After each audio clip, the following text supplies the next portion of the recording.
The dining room smelled faintly of roast chicken and yeast rolls, a meal I had prepared the night before to make the day feel less lonely.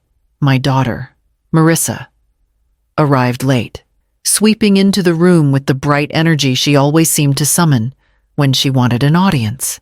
She kissed me on the cheek, set her handbag down on the chair, and, with a flick of her wrist, tossed a small rectangle of paper across the table. A lottery ticket, she said, grinning. $2. If you win, remember half is mine. The ticket landed by my plate, crumpled at the edges. Laughter rippled uneasily from a few relatives, and I forced a smile, smoothing it flat with fingers stiff from years at the machine shop. I murmured my thanks, though a heat spread under my skin that had nothing to do with the oven. Before I could draw a steady breath, Marissa pulled a glossy box from her bag, wrapped in satin ribbon, and slid it toward her mother-in-law, Elaine. The older woman's eyes widened as she opened the envelope inside a Mediterranean cruise for 2 weeks. Balcony cabin, first-class meals, $13,000, Marissa announced, her voice ringing with pride. You deserve it, Elaine, for everything you've done for us. Elaine's smile glowed under the dining room light. Eric, her husband, straightened, clearly pleased. At the far end, Walter Johnson, Elaine's ex-husband, still invited to family gatherings, watched silently, his lawyer's eyes taking in every word. I sat frozen, the lottery ticket pressed beneath my palm, the sound of chairs scraping and voices rising around me. My chest tightened as I looked from the shining cruise voucher to the flimsy slip of paper by my plate. I lifted my glass, forcing my voice steady, and told myself tomorrow I would check my bank account. The morning after the lunch, the house was still heavy with the smell of chicken and candles. But my first thought wasn't food. It was numbers. I made coffee, sat at the kitchen table, and opened my laptop. Checking my account was as ingrained as brushing my teeth, a habit built during years of counting every dollar to make sure the mortgage and tuition were paid. The screen flickered, and there it was. Premium travel services, $13,000. The coffee cooled untouched beside me as I stared at the line item. I scrolled again, hoping my eyes had invented it, but the charge sat bold and undeniable. I felt a weight in my chest. Marissa hadn't just paid for that cruise, she had paid for it with my money. My mind pulled back to the day after her father's funeral, when she was 25 and fragile. I had added her to my account just in case I ended up in the hospital, in case she needed to step in. Somehow, I had never undone it. Over the years, I forgot the arrangement, or perhaps I didn't want to admit how much I still leaned on her presence. I called her. She answered on the third ring, her voice brisk, distracted. Hi, Mom, everything okay? There's a charge. I began, keeping my tone even. 13,000. Premium travel services. Oh, that. She gave a light laugh, the same one she used when dismissing a waiter's mistake. I booked Elaine's cruise. It's family money. Mom, Eric has done so much for us, house. School for Jack. The club dues. You weren't going to use that money anyway. My grip tightened on the phone. You didn't ask me. You always make such a fuss. She sighed.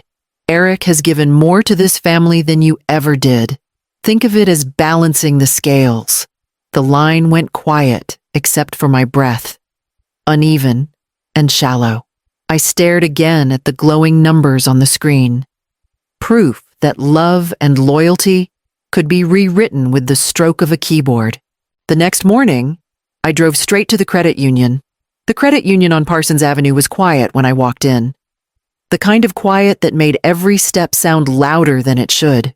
I sat across from a young clerk who barely looked old enough to drive and explained what I needed.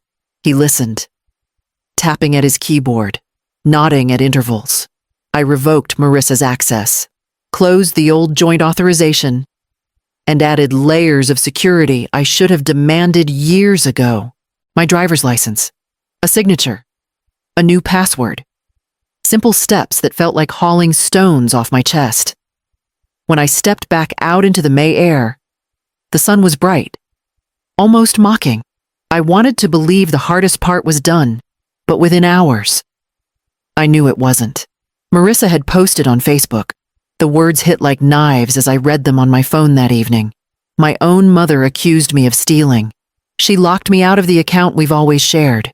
She's obsessed with money, even willing to humiliate her family on Mother's Day. The comments piled up beneath it, sympathetic emojis, voices agreeing, others saying how sorry they were. She had to go through this. Not one person asked my side. The next morning at Kroger, the cashier, one I'd known for years, smiled too tightly as she rang up my milk and bread. "Saw your daughter's post," she murmured. "Families fight, but it'll blow over."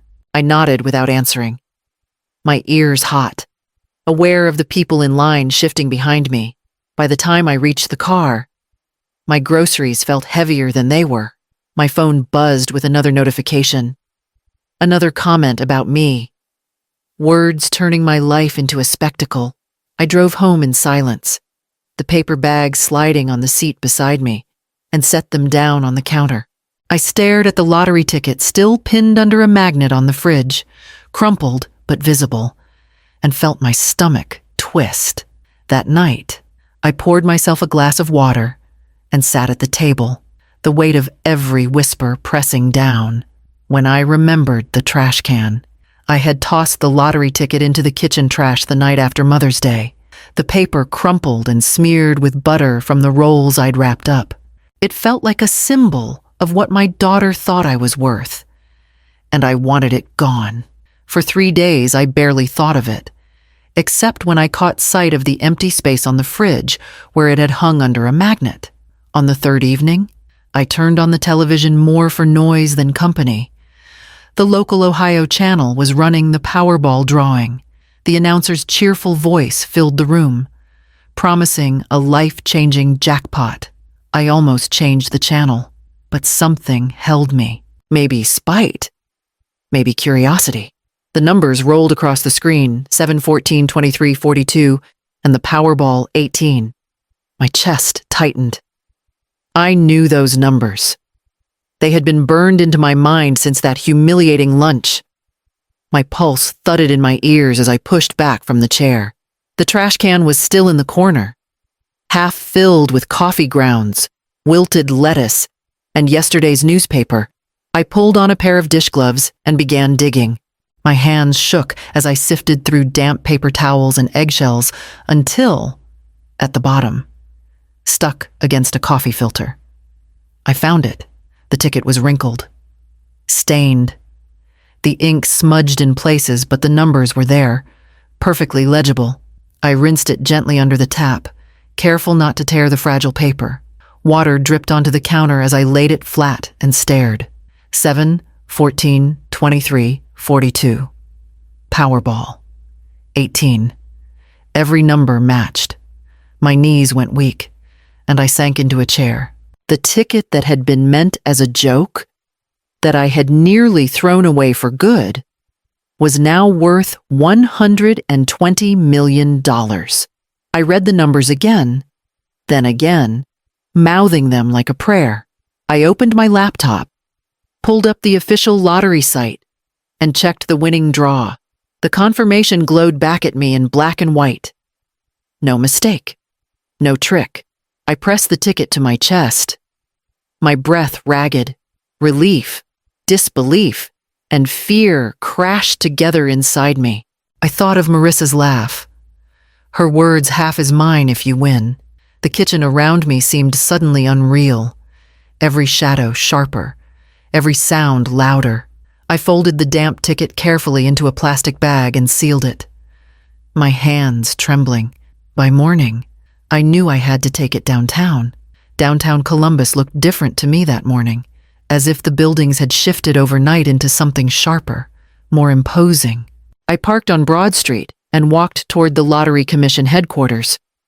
the glass facade, reflecting a sky that seemed too bright for the weight in my chest. The plastic sleeve holding the ticket felt heavier than it should, tucked against my side like contraband. Inside, the lobby buzzed with voices and the shuffle of shoes. I gave my name at the desk and was led into a smaller office where a woman in a neat gray suit rose to greet me. "Janet Chen," she said warmly, extending her hand. "Let's take a look at what you've brought." I slid the sleeve across the table. Janet handled it carefully, as though she knew the paper might as well have been made of glass. She laid it beneath a scanner, the machine humming as she tapped a few keys. "Well, Ms. Hemsley," she said after a moment, "I can confirm this ticket matches last night's winning numbers. But for a prize of this size, our process takes 48 hours. We'll need to verify its authenticity through multiple checks. You'll also need to fill out some paperwork ID, tax forms, disclosure agreements." Her tone was professional, but kind, as if she had guided more than one trembling hand through this moment. I nodded, my signature uneven on the stack of forms. When I finally stepped outside, the sun struck my eyes and I blinked hard. A man across the street held a camera pointed my way, and another adjusted a microphone. Word was already spilling out, faster than I could contain it. By evening, the knock at my door was sharp, almost frantic. I opened it to see Marissa, her face flushed with anger. "You won, didn't you?" she demanded, pushing past me into the kitchen. "That ticket was mine. Half is mine." Everyone heard me say it. I stood still, the sleeve with the ticket hidden in my drawer, her words slicing through the air. The storm I had feared was already here, and it had her voice. The morning of the ceremony, I put on the only suit I owned, a navy one I had bought years ago for my husband's funeral. The fabric was a little loose now, the shoulders sitting awkwardly, but it was all I had that felt appropriate for the weight of the day. At the Lottery Commission headquarters, the lobby buzzed with camera crews, officials, and curious onlookers. I followed Janet Chen's instructions to the stage, the oversized check propped against the wall like a stage prop. When she introduced me, the flashes exploded, and the applause felt hollow in my ears. I managed a few words into the microphone, thanking the commission, speaking about responsibility, though my hands were damp at my sides. That was when I heard the voice I had dreaded. "Stop!" Marissa pushed through the crowd, her husband Eric close behind. She wore a fitted blazer, her hair pulled perfectly back, every detail sharpened for performance. Eric's hand rested on her elbow like a stage cue. "That ticket is mine!" she shouted, her voice carrying across the room. There was an agreement. "Half belongs to me." Reporters swiveled, microphones extended, the room shifting its gaze. My stomach dropped. I steadied my voice. The ticket was given to me. A gift. Marissa's laugh was brittle, slicing. A gift with conditions. Everyone heard me say it. "Half." Before I could answer, another voice rose from the back. Calm, firm, deliberate. "I was there," said Walter Johnson, stepping forward, his frame still straight despite his years. "I witnessed the exchange. No conditions were made. The ticket was presented as a gift, plain and simple." The room stilled. Murmurs rippled through the crowd, the kind that spread when a respected authority speaks. Some of the reporters lowered their microphones, shifting to capture Walter instead. His reputation preceded him, an attorney with decades in courtrooms. A man known for precision with words. Marissa's face faltered, her poise cracking as Eric tugged at her arm. Walter's gaze didn't waver. "The truth is clear," he said. I felt my shoulders ease for the first time in weeks as the cameras swung back toward me, the tide turning not by my own defense, but by an unexpected ally's voice. The ceremony concluded, but the storm between us had only begun. waiting at my door, 3 days after the ceremony. I heard the soft knock at my door. It wasn't Marissa's usual entrance. Loud and certain. When I opened it, she stood there with her shoulders slumped, her blazer wrinkled, and mascara streaks down her cheeks. For a moment, I saw not the woman who had humiliated me, but the girl who once clutched my hand before the first day of school. She sat at my kitchen table, twisting a tissue in her fingers. Her voice broke as she began, "Mom, we're drowning. The mortgage is behind. The credit cards are maxed out. Eric's business is collapsing. We owe nearly $400,000. If we lose the house," she pressed the tissue to her eyes. "I can't let Jack see everything fall apart." I listened, hands folded in my lap, while her words poured out. Each one was shaped to tug at the same strings she had pulled since childhood. She leaned closer, eyes wet and shining. $2 million. That's all I need. It would cover the debts.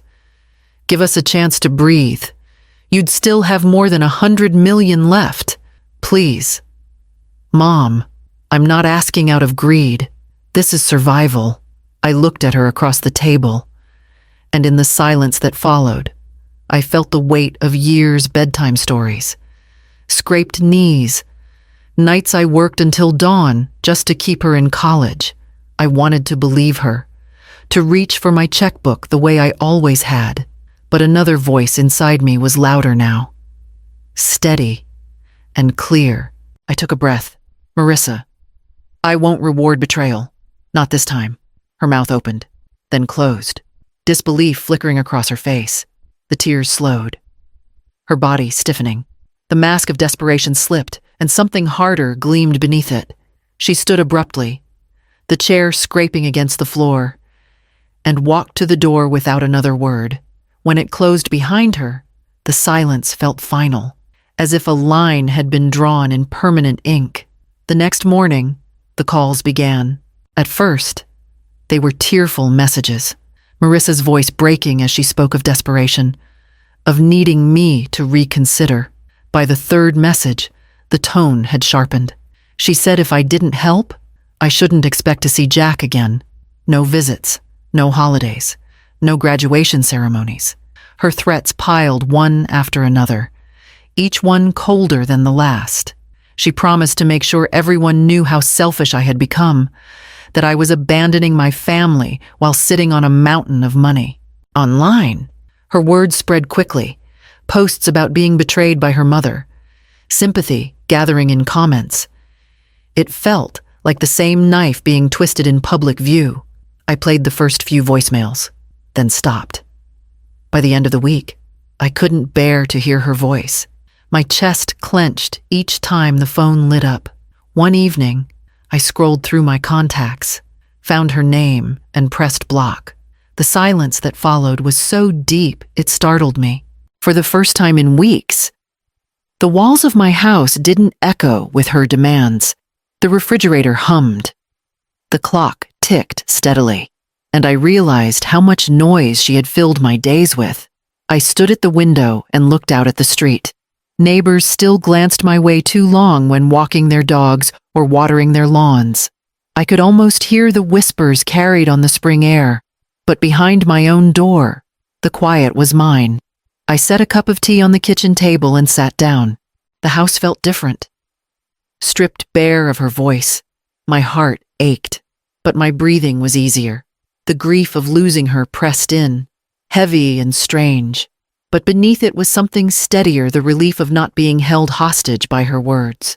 The silence stayed with me as I considered what to do next, and soon I knew I couldn't remain in Columbus. I packed my life into boxes with more calm than I expected. Within weeks, I had left Columbus behind and driven 2 hours west to Dayton, settling on a quiet stretch of Linden Avenue. The house I bought was modest, but it was mine, untouched by history or whispers. Not far from it stood a failing auto restoration shop, the kind of place where grease lingered in the air and rusted fenders sat forgotten in the lot. Anderson's Classics had been on the market for months. When I walked through the doors, I smelled the oil and saw the half-finished projects waiting for someone to care. I signed the papers and renamed it Hemsley Restorations. I hired 3 local mechanics. Young men eager for steady work. Their energy filled the shop, their laughter echoing off the concrete walls as engines roared back to life, working beside them. I remembered my years at the machine shop, the steady rhythm of tools in hand. With part of my winnings, I created a small foundation for single mothers. I called it the Lorraine Fund, a tribute to the version of myself who once skipped meals so her daughter could eat. Grants went out quietly: help with rent, childcare, school supplies, little things that meant survival. Dayton offered me something Columbus no longer could: anonymity and kindness. At the local diner, the waitress learned my order by heart. Neighbors dropped off pies and loaves of bread without asking questions. For the first time in years, I felt part of a community that didn't measure worth in spectacle. In my office above the shop, the lottery ticket hung in a simple frame, not as a trophy, but as a reminder of where I had been and what I refused to lose again. Another Mother's Day was drawing near, and I was ready to face it differently.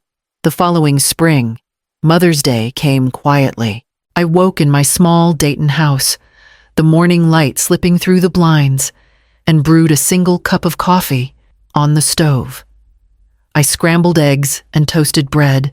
No banquet, no guests, no spectacle, just a meal made for one, eaten at the same kitchen table where my days began. After breakfast, I watered the geraniums on the windowsill and let the silence rest around me. It no longer felt heavy. It felt chosen. The phone rang just before noon. On the other end was a young woman whose rent my foundation had covered 2 months earlier. Her voice trembled with relief as she said she and her son were still in their home. "You didn't just give me money," she said. "You gave me a chance to breathe." I closed my eyes and listened, a warmth spreading in my chest that no check ever brought me before. When the call ended, I sat for a long time in the stillness, the sound of her gratitude lingering like a hymn. That was my gift. Not cruises, not flashy gestures, not approval bought with someone else's money, just the quiet knowing that I had helped someone find solid ground. I turned toward my desk. Above it, in a plain frame, hung the lottery ticket. The paper was creased and stained, a survivor of the trash bin, but sunlight from the window fell across it now as if to bless it. It no longer reminded me of betrayal. It reminded me of the line I had drawn, the dignity I had held. I had lost a daughter, yes, but I had reclaimed myself. And on this Mother's Day, that was enough.